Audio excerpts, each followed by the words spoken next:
Hey guys, what's up? It's Greg. How's everybody doing today? Today I wanted to review another Yu-Gi-Oh spin-off series, but this one's not 5Gs or anything. This one's actually the one good one that came after the original Yu-Gi-Oh. I'm talking about Yu-Gi-Oh GX.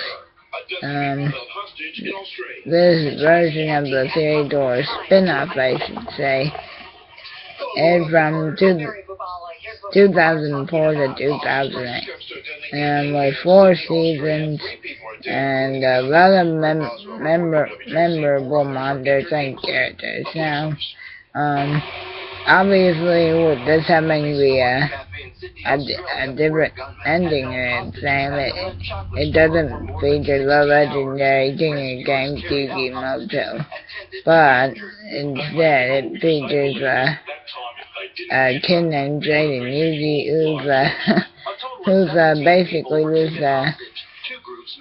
school knucklehead, but he's actually a heck of a duelist, and he always gets in these crazy situations at school, because actually, for those of you that don't know, the main premise of the story for the first few seasons up until the last, it takes place at this place called the Duel Academy, created by none other than Kaiba, and Jane meets these guys named Cyrus and Chumley.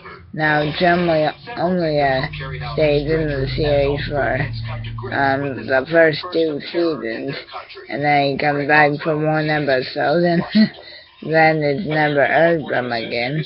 I get that's a creator issue there, but anyway, Cyrus is basically this like the #1 duelist at the academy. He's his big brother, and up until Zane, that's his brother's name by the way, up until he graduates at the end of the 2nd season, Cyrus is always sort of in their shadow. Now, there's an interesting plot with Zane in the final season. After he leaves the academy, once he graduates to sort of start his professional career, he sort of goes through this slump, let's say, and then he finds this guy who basically introduces him to underground dueling, he calls it, which is basically where people duel in these cages with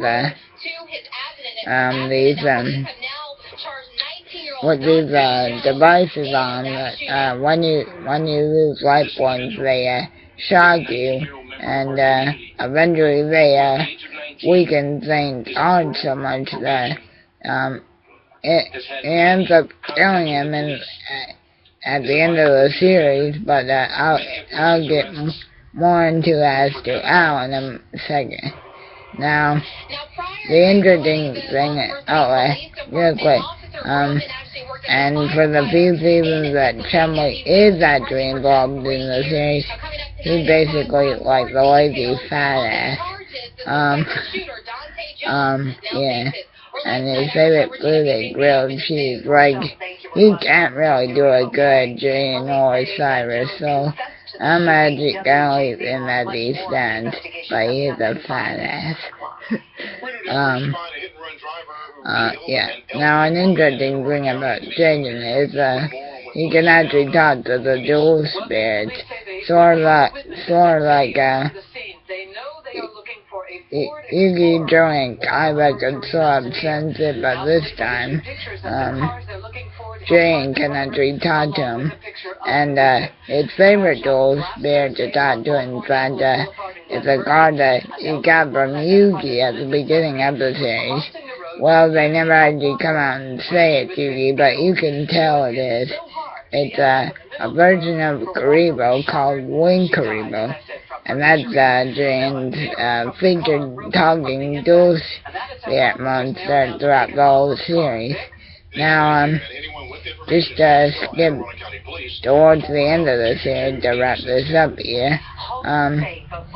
Jane sorta, I won't say turns to the shadow realm, because in this version of the series, the shadow realm is mentioned like in the first season, I guess in an attempt to reference the original series, but instead of fearing it like he should, Jane basically puts it off as a bunch of ooey, and he doesn't believe in it.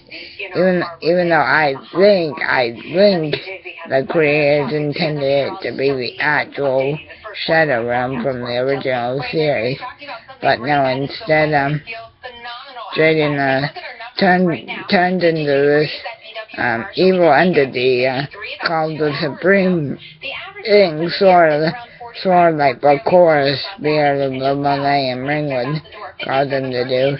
And the series basically ends with Dream being freed and finding this one evil dual spirit